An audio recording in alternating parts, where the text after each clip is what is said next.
Sic'Em 365 Radio, 365 Sports. Kendall Kaut, Sic'Em365.com, basketball writer, analyst, and also has done color on occasion for Baylor Radio as well. Joins us on Sic'Em 365 Radio. Kendall, all right, so again, LJ Cryer, game time decision. We know that's going to be a daily deal forever, at least this season. Adam Flagler cleared to go. Does Baylor have enough firepower if both teams play well to beat Kansas? I think they do if both teams play well, Smokey. I think the game probably leans KU right now, as much as it pains me to say. Currently in Kansas, waiting to take a flight down to Dallas and then drive to Waco tomorrow. Lean KU if both teams are healthy, but there certainly is a window, even if LJ is not playing tomorrow, where I think Baylor can get it done. Yeah. How much does Baylor really need LJ to come back, given that Akinjo – and right now, what he's playing through, he is not scoring like he can. Paul, I think it'd be a big boon for Baylor, but I don't think it is necessary for Baylor to succeed. As you mentioned, I think if, James is not where he's been earlier, then I think Baylor's in a lot of trouble. So I think one of James or LJ has to come back to the level they were at previously. If LJ's not back, Baylor, I think, can still be good. With James, you can get the freshman improving, so it's not fatal to Baylor's cause to win a national title, but it's a lot tougher path. What did you think about the close win over Oklahoma State and obviously the win over TCU prior to that? Thought the Oklahoma State win, Craig, showed a lot of grit on Baylor's part. Adam Flagler played an incredible game. King McClure had a really good game in Stillwater previously. I think that's 7 straight that they've won in Northern Oklahoma, so really good showing by Baylor when LJ's not there. James goes 0 of 7 in regulation and hits both shots and has the assist for the other bucket that Baylor has in overtime. So phenomenal performance by Baylor there. Then TCU was just utter domination. The ending, not the best for Baylor, but with how few guys they're playing going forward, I thought that was a really good win. And TCU is going to make the tournament, so an impressive Quadrant 1 victory in Fort Worth. Then you add that victory in Waco. That's a good showing for Baylor in both games. Yeah, and right now, we discussed this a little bit earlier, Kendall, and Evan Miyakawa and others. You have Joe Lenardi and Jerry Palm, and there's Ken Palm or whatever. Do you think right now, based on the fact that Texas Tech has beaten Baylor home and away, and yes, Baylor has 3 more wins in Quadrant 1, but would you say right now with the eyeball test that Baylor should be a 2 seed and Texas Tech a 3 seed? I think if you do the eyeball test right now, it would be fair to say Texas Tech should be seated above Baylor. I think, though, to answer a little bit more than just the question itself that I think you're setting me up for there, Smokey, is that the eyeball test is not everything in college basketball, right? Head-to-head's not everything. Texas Tech didn't look very good at certain times in non-con. They played a horrendously offensive game to basketball in terms of offense against Tennessee earlier in the season. They got smoked by Gonzaga, and they have some good wins in the Big 12, the win against Kansas, sweeping Baylor. But I get why Texas Tech fans would be mad. They'd say we beat Baylor twice, but Baylor could counter. Well, we beat Michigan State. We beat Arizona State, who's pretty bad but not horrendous. They have the win against Villanova that was utterly dominant. So Baylor's non-conference looks a lot better than Texas Tech's, and they have a good conference mark. And then I think the committee might have given Baylor a little bit of leeway on how they've had to battle the injuries. If LJ's not back, maybe that tanks them down a little bit. But there was a pretty significant gap the committee mentioned in their earlier reveal where Baylor was number 5 and kind of bunched up with KU, Baylor, Kentucky at 4, 5, 6 respectively, and Texas Tech was not in that mix. So you hear the College Football Playoff Committee often talk about head-to-head only becomes a factor when the teams are directly compared. And this committee and college basketball doesn't even consider it that same tie-breaking factor that the College Football Playoff Committee does, because Kentucky absolutely rocked KU and Lawrence last month, and KU was seeded 4, Kentucky 5. So the fans in Lubbock can complain, but head-to-head does not matter in basketball like it does in football.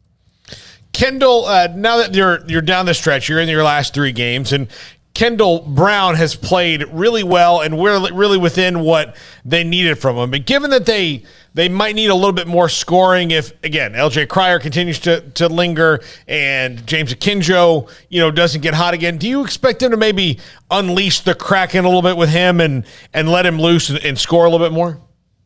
I do, Paul, and I think the positive sign from Kendall has been how he's taken threes. I set my alarm to remember to make sure I'm available for right now. I think, Paul, though, when it comes to Kendall Brown, I'm very excited how he's taken more threes. He's not going to shoot those at a super high rate, but if just 1 or 2 additional plays in the tournament happen where guys close out hard on Kendall Brown, he can drive into the lane and get dunked or set up teammates. He's a pretty adept passer despite not always getting those chances in the half court. That's a good sign. He wouldn't even take those shots after the Stanford game from non-con until a few weeks ago. So I think there's a benefit to getting more Kendall Brown. And then I still continue to push that Kendall Brown should be a screener a little bit more often because he is just so fast that if he screens, people are like, we haven't had any strategy to ever figure this dude would screen. He gets into the lane. He's going to have some opportunities near the bucket. So I do expect Kendall Brown to have an upward trajectory in his last few weeks that I expect him in a Baylor uniform. Kendall, how much do you think the first go-round, that first performance, which was not very good, obviously, against Kansas, is that a motivating factor, do you think, for this team, or are they so business-like that it's not even looking at the name across the chest of who they're playing?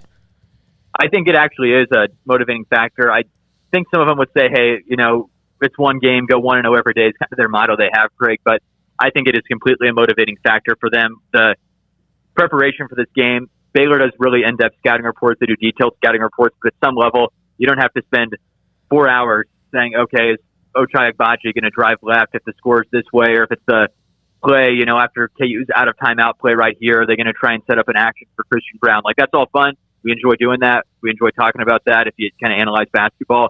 But at some level, Baylor got absolutely smoked, destroyed, embarrassed, pathetic, horrible performance. And Lawrence, Scott Drew got that technical because he was worked up about everything happening. You can talk X's and O's all day, but if you're getting absolutely smoked, it doesn't matter. So I think that was an embarrassing loss for Baylor. The folks that got to see the Our Time series on ESPN Plus that I've watched y'all show get the shout out several times. Congrats to you all for that front. But as it pertains to that game, absolutely embarrassing. I think that will motivate Baylor because that was the worst Baylor's looked in about 3 years. They've been 3 great years, so it's okay to have a moment like that, but not okay to have a second one like that against the same team in the same year. Kendall, I know this might be nitpicky, but Flo Thomba's a big, tall guy. He started forever, started every game last year when they won the national title. He's a big part of what they do and his perfect role. But is there what's the reason why he doesn't use his height in traffic as much as you would think he would do underneath the basket on the offensive end? It's a great question, Smokey. I think my response to that, because I've thought about this a lot, as much as one can think about Flo Thamba in their daily life, I think I've thought about. And I think when it comes to him, it's one of those deals in basketball where you look at what someone's skill set is compared to just your average person who's played basketball, and you think, okay, if I were 7 feet and I had the kind of skill he has in other aspects of his game, certainly a good finisher because I'd be tall, I'd be strong, I'd clearly be athletic like Flo is in a lot of areas. But I just think he's not great around the hoop, and he's not great at catching passes at some level. And it's frustrating because you think, okay, if Flo can play defense like this, or if Flo can rotate like this, or if Flo is smart enough to know every pick and roll coverage, or if Flo can transition seamlessly from French to English and is also a good photographer and is a great teammate, why can't he score near the hoop? But it's the same deal where if somebody was like, I shoot 85% from the free throw line in an open gym and I'm a terrible athlete, why can't a certain guard shoot at least 70%? And it's like, well, why can't you dunk? Or why can't you cross over people like crazy? Or why can't you make threes from 40 feet? At some level, I think a lot of us try and ascribe the values we think we'd be good at basketball and other people. And just because Flo is bad at one thing that you think you should be good at does not mean his other things aren't valuable. I get to the frustration. I have the frustration too sometimes watching him. But I think it's a skill that Flo is not great at. And it's something that I think Baylor probably needs to scheme a little bit more around and say, you know what, we're not going to look to have Flo Thamba score 20 points tonight. I don't think they really are too often. But sometimes they try and hit Flo Thamba and have him make plays. And I just don't think that's Flo's skill set as much. I think that sometimes sets him up to fail a little too often. So you mentioned, you kind of referred to this a second ago, but I was looking through the game notes, and Kendall, this is like just a perspective thing. This is not really so much to do with Kansas, but over the last 2 seasons, Baylor is 51-7. Over the last 3 seasons, they are 77-11. Only Gonzaga has a better mark over the last 3 seasons at 84-5, and of course they've got the trump card over Gonzaga after last year. But as somebody who follows Baylor basketball closely, I know we've been talking for 2 years now about how great this team is. We've celebrated a national championship, but is that still just kind of surreal to hear that type of a mark and what Scott Drew really has been doing over the last couple of seasons in particular? It absolutely is, Craig, and I think that historically, anytime I kind of come back to Waco or watch games or I see the same opponent, I think back to other games against a common opponent. And so I think back to some of the Baylor KU games. And like I remember back in 2011, which, doesn't feel that long ago to me, but now it's a lifetime ago in a lot of respects. When KU, Baylor played, it was seen as a big game. KU comes in, that KU team that got embarrassed by VCU in the Elite Eight, but was probably the best team in the country that year. And they just wall up Baylor in the Farrell Center. You think back to 2012 and Baylor feels pretty good about their team. They don't play real well against KU right then and there. But then you think to the last 3 years, and there really is nobody in the country that I think has been more impressive than Baylor over that time frame. I mean, Gonzaga is the one argument you have, and although I said head-to-head doesn't matter for seeding in the NCAA tournament, it certainly matters in the final day of the season when Baylor was clearly the best team all of last year. I think it's been the best program in the country for the last 3 seasons. I think the impressive thing is it's so hard to go from that good to great element. There's that best-selling book by Jim Collins about what companies made it, what companies didn't from that leap. And I think even compare something like Texas and Chris Beard. That Chris Beard kind of got Tech going in a good spot, but he really hasn't replicated that in his last couple seasons in Lubbock. And now in year 1 in Austin, he hasn't done that either. And so he hasn't been able to sustain that greatness. Baylor has been, even with all the injuries. I mean, we still feel like this is legitimately a top 15 team. And if they can make a few tweaks, I think they can get back to being a top 5 team again. Kendall, where's the dinner stop tonight once you get to Dallas? So, Paul, I'm going to, I think, hit up Babes when my flight lands tomorrow. Going to be counting on Southwest to not cancel my flight or have anybody freak out, pro, anti-mask. There are no masks. We're all in a simulation. I don't know what the fights are like anymore. Hopefully it all goes well, but I'm probably going to eat a lot of Babes and then hopefully not suffer too much in the media area. But if I do, people can expect that because it's a Baylor KU. It's game day. Expect the crazy. You, I sense a little adrenaline rush in you. You're looking forward. We all should be looking forward to this, right? Absolutely, Smokey. These are the KU Baylor to me is the rivalry I get the most jacked up for because they're the 2 schools I have degrees from. I live in the Kansas City area. I see a lot of the KU faithful day in and day out. If there's kind of 1 game a year I'd like to see Baylor win, or 2 games a year I'd like to see Baylor win, it's Baylor KU, and it's the matchup I get the most hyped about since I think they're by far the 2 best programs in the conference right now, and I just have no respect for Texas. So even though I can get a little worked up for it, I don't care for their people. I don't care for their culture. And I'll be at the Frank Irwin Center on Monday. They can't pull my credential this late since I've already got it. Wow. Kendall throwing down. Kendall, thank you. Good luck with your travels, man. Be careful tomorrow when you're on your way into Waco.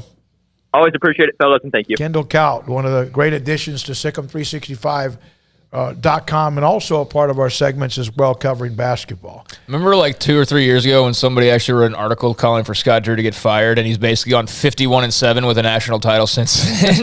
That was a stupid comment. Got a lot of play out of it, and sometimes still likes to get a lot of play out of it. Go back and like, oh shucks, I was just, he. Well, that's part of the documentary. I'm not talking about one person in particular. I'm talking about like there were more than just one person talking about Scott Drew should be fired at different points. But yeah, I just remember like there was that article and maybe others like it. And then, yeah, since then it's been a 51-7 run with a national title. So whoops. I wonder if you just went through different fields of, if you watched, if it was a movie, if it was sports, if you're like, if you took a player.